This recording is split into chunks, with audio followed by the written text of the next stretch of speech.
축구 경기를 보면 골을 넣는 순간 대비되어지는 두 모습들을 선명하게 바라볼 수 있습니다. 골을 넣은 팀의 선수들은 하나같이 움직입니다.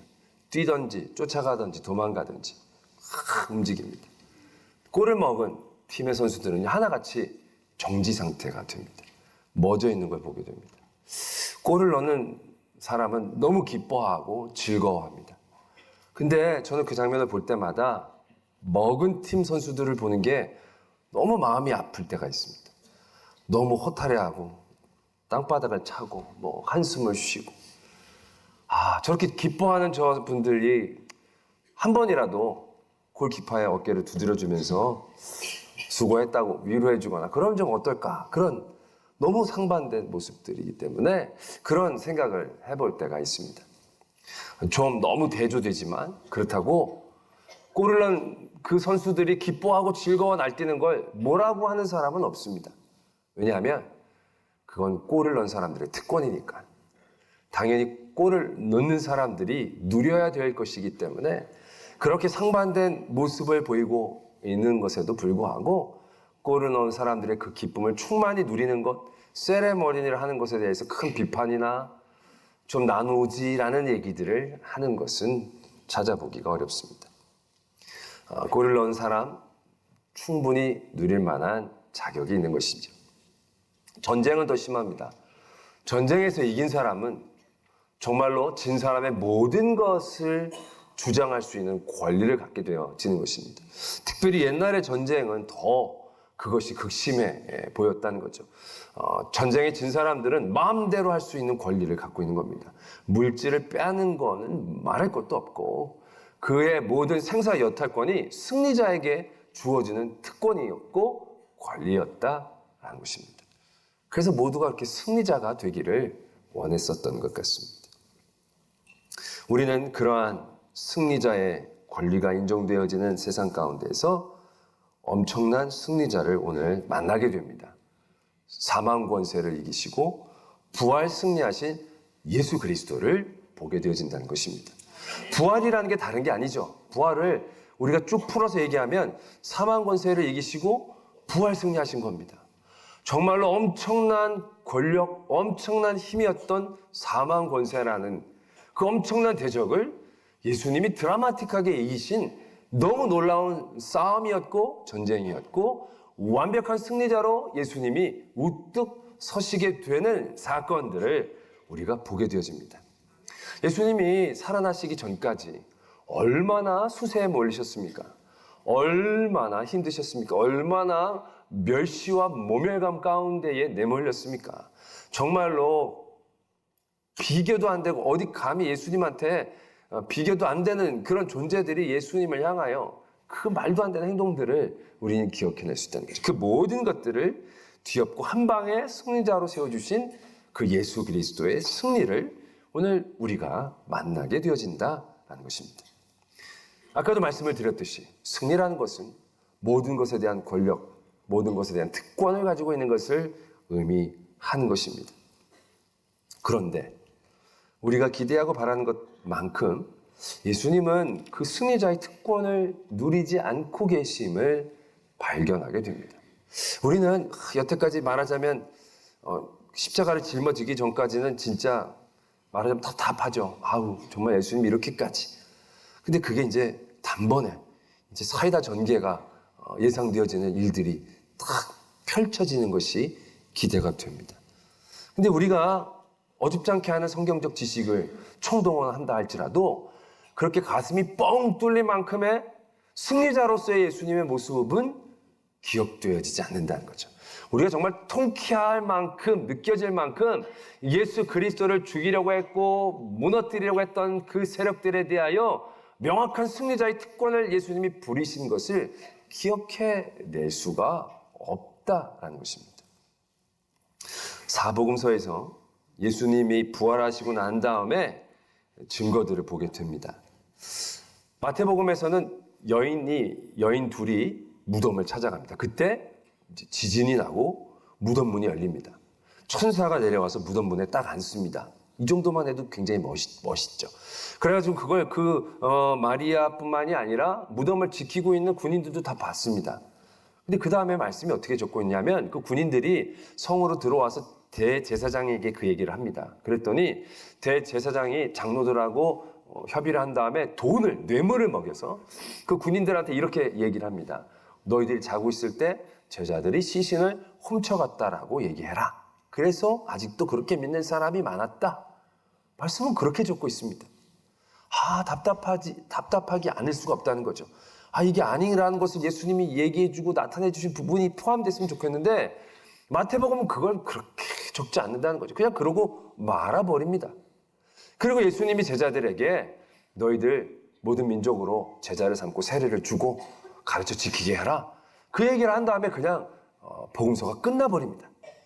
마가복음에서도요. 그 여인들이 예수님의 무덤을 방문하고 난 다음에 예수님을 만나게 됩니다. 그 여인들만. 그리고 나서 마가복음은 무엇에 대해서 적고 있냐면 길을 가고 있던 두 제자에게 예수님이 찾아가신 얘기를 적고 있습니다.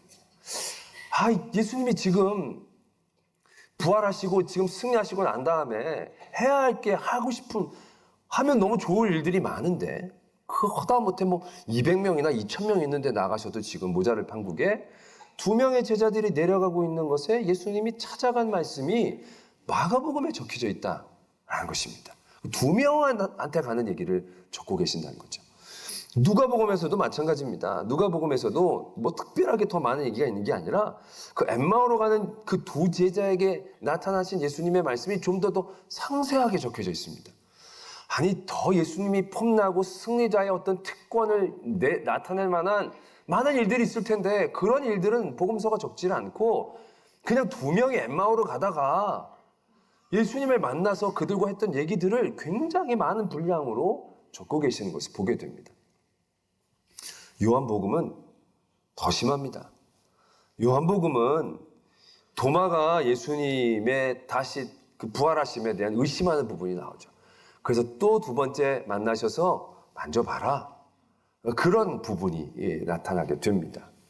그리고 나중에는 갈릴리로 떠나가 버린 제자들을 찾아가신 예수님의 이야기가 적혀져 있습니다. 그것도 아주 길게요. 그 베드로에게 찾아가셔서 여러분들 기억하실 겁니다. 네가 나를 사랑하느냐? 그걸 3번이나 묻습니다. 그 같은 부분으로. 그리고 나서 내 양을 먹이라. 그런 다음에 그냥 복음서가 끝나버립니다. 예수님이 부활하시고 난 다음에 그 승천하신 모습도 꽤 멋질 것 같지 않습니까? 그 승천하신 모습을 좀 멋있게 묘사하고 이러면 굉장히 우리들의 믿음에 도움이 많이 될 것 같은데 성경은 예수님의 승천의 모습을 담백하다 못해 너무나도 간단하게 요약하고 있습니다. 그것도 4복음서가 다 적고 있는 게 아니고요. 마가복음과 누가복음에서만 예수님이 승천하신 것에 대하여 간략하게 표현하고 있을 뿐이다라는 거죠. 우리는 그 부분에서 예수님이 자기가 거둔 승리를 어떻게 이해하고 있는지를 볼 수 있습니다. 그건 우리가 예수님이 십자가 사건을 이루시는 그 시작부터 예상할 수 있었던 일입니다. 지난주에 예수님이 그 십자가의 놀라운 사건을 이루시기 위해 그가 보였던 특별함이란 건 특별함이 아니라고 말씀을 드렸습니다. 순종하는 것, 하나님의 말씀을 지키려는 것, 그 지킴과 순종이 십자가의 놀라운 사건을 일으켜낼 수 있었다라는 것을 저희들이 나누었었습니다. 근데 여러분, 예수님이 하나님의 말씀을 지키고 순종하는 것이 이기기 위해서였던 것입니까? 내가 십자가에서 견디기 위해 하나님의 말씀을 순종하려고 했던 것입니까? 그게 아닙니다. 예수님이 하나님의 말씀을 순종했던 그 순종은 조건도 아니었고 기술도 아니었습니다. 그냥 그의 전심이었습니다. 하나님의 말씀을 지키는 것이 이기기 위해서, 승리하기 위해서, 위기를 모면하기 위해서, 덜 고통받기 위해서, 일을 완벽하게 이루기 위해서 그런 목적을 갖고 있는 게 아니었다는 것이죠. 그냥 하나님의 뜻에 순종하는 것 그 자체였다라는 것입니다. 예수님의 승리는 우리에게 굉장히 놀라운 일이었고 상손받아 마땅할 큰 역사이지만 예수님에게는 그의 승리가 그렇게 중요한 의미가 아니었다라는 것입니다. 하나님이 예수님을 이 땅에 왜 보내주셨습니까? 이기라고 보내주신 겁니까? 사망 권세를 무찌르라고 우리에게 보내주신 것입니까? 만약 그러했더라면 예수 그리스도의 부활의 승리는 엄청난 찬양과 축하의 세레모니로 채워져야 하는 것이 맞습니다. 골을 넣는 사람에게 그러한 특권이 인정되어지는 것은, 축구는 골을 넣으려고 하는 경기거든요. 이기려고 하는 경기에 골을 넣은 사람들은 그러한 기쁨을 만끽할 만한 충분한 자격이 인정되어지는 겁니다. 만약 예수님이 이 땅에서 이기기를 위해서 내려오셨더라면 부활 승리 그때 이미 세상은 끝나는 게 맞습니다. 그 승리의 잔치를 통해서 그때 예수님 믿는 사람들 다 예수님에게 가고 안 믿는 사람들은 다 멸망받고 거기서 끝나는 게 맞습니다. 근데 예수님은 이기려고 이 땅에 내려오신 게 아니었다라는 것입니다. 이기기 위해 지키신 게 아니고요. 지키시려다 보니까 이기게 되어진 것입니다. 하나님이 세상을 이처럼 사랑하사 독생자를 주셨으니 누구든지 저를 믿는 자마다 멸망치 않고 영생을 얻게 하려 하십니다. 하나님이 예수님을 이 땅에 내려보내주신 이유에 대하여 분명하게 언급하고 계신 부분입니다. 예수님이 이 땅에 내려오신 것은 십자가 승리를 위해서 내려오신 게 아니죠. 우리에게 영생을 주시기 위함입니다.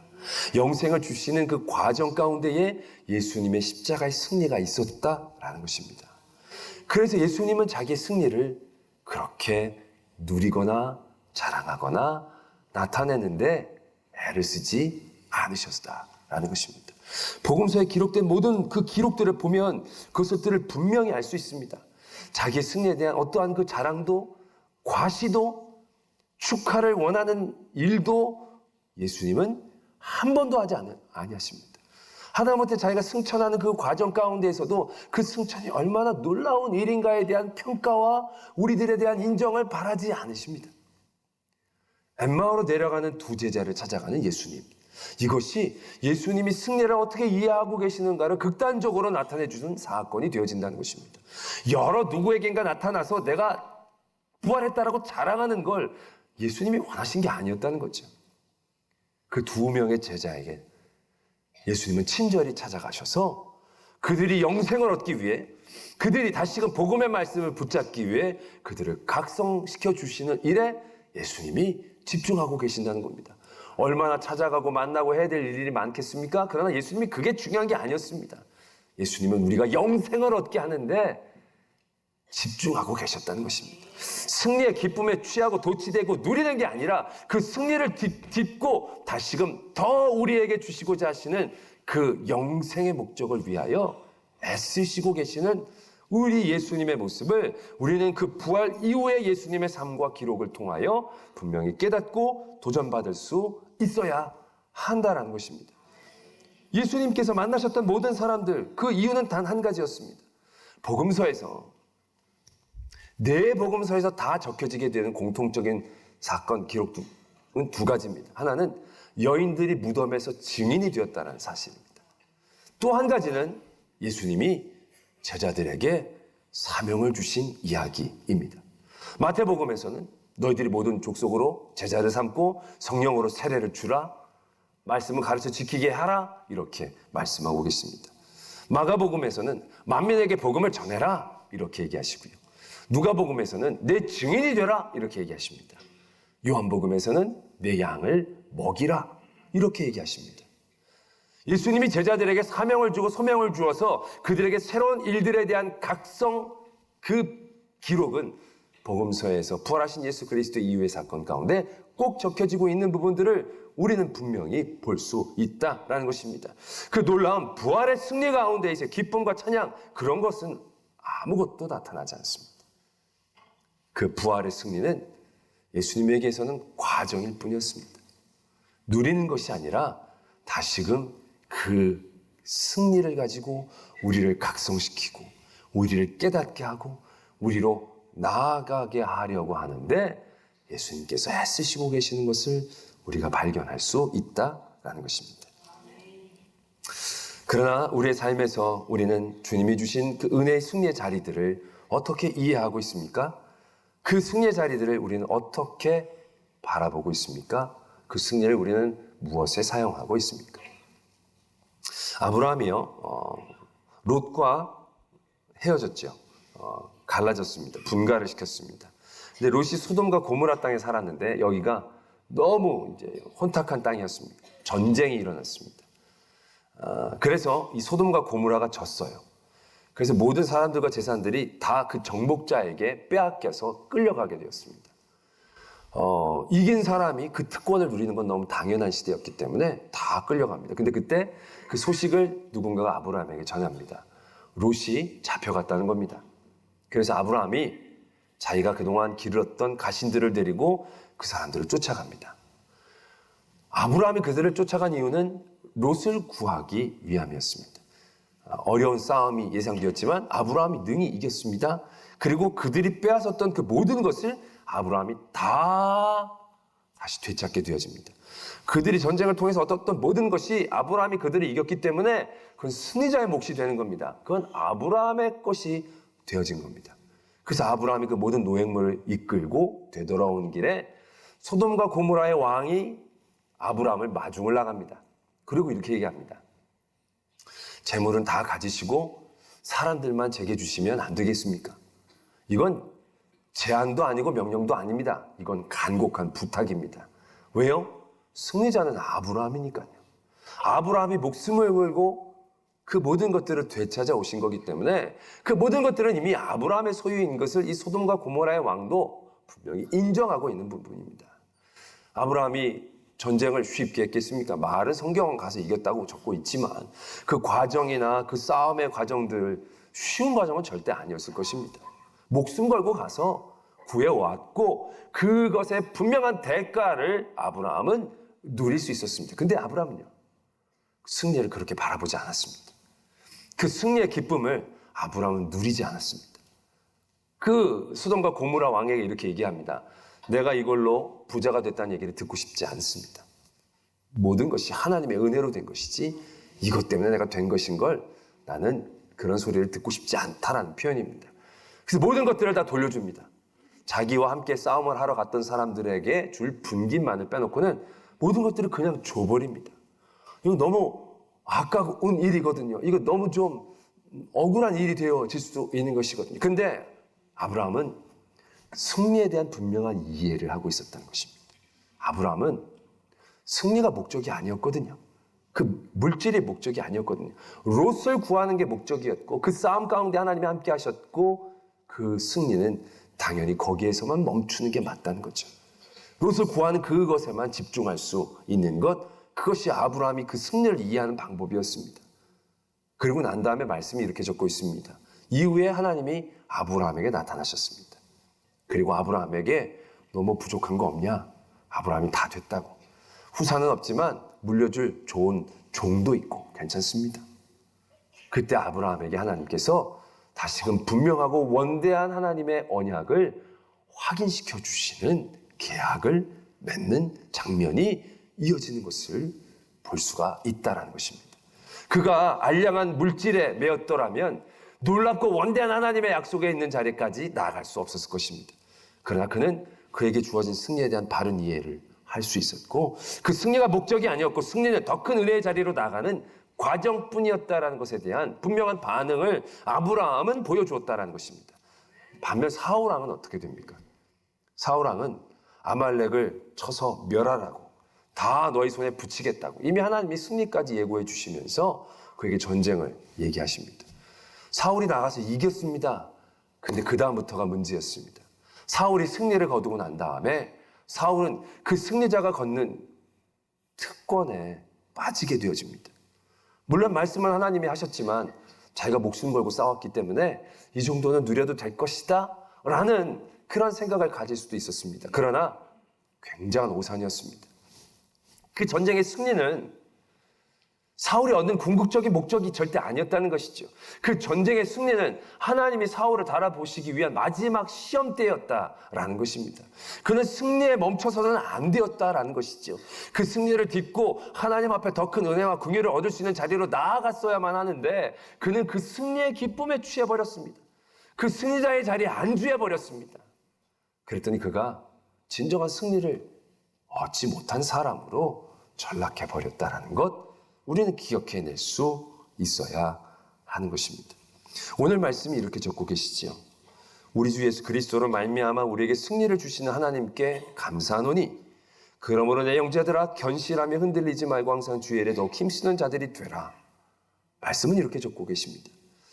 예수 그리스도께서 우리에게 승리를 주셨습니다.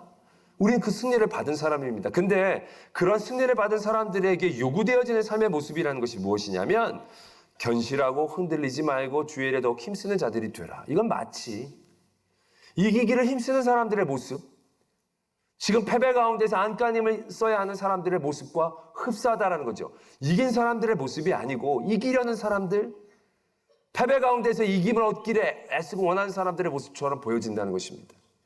이게 이긴 사람들, 예수 그리스도의 승리를 경험한 사람들, 그 승리의 진정한 목적을 깨달은 사람들이 보여지는 삶의 모습이다라는 것을 오늘 말씀은 우리에게 도전하고 계신다는 것입니다.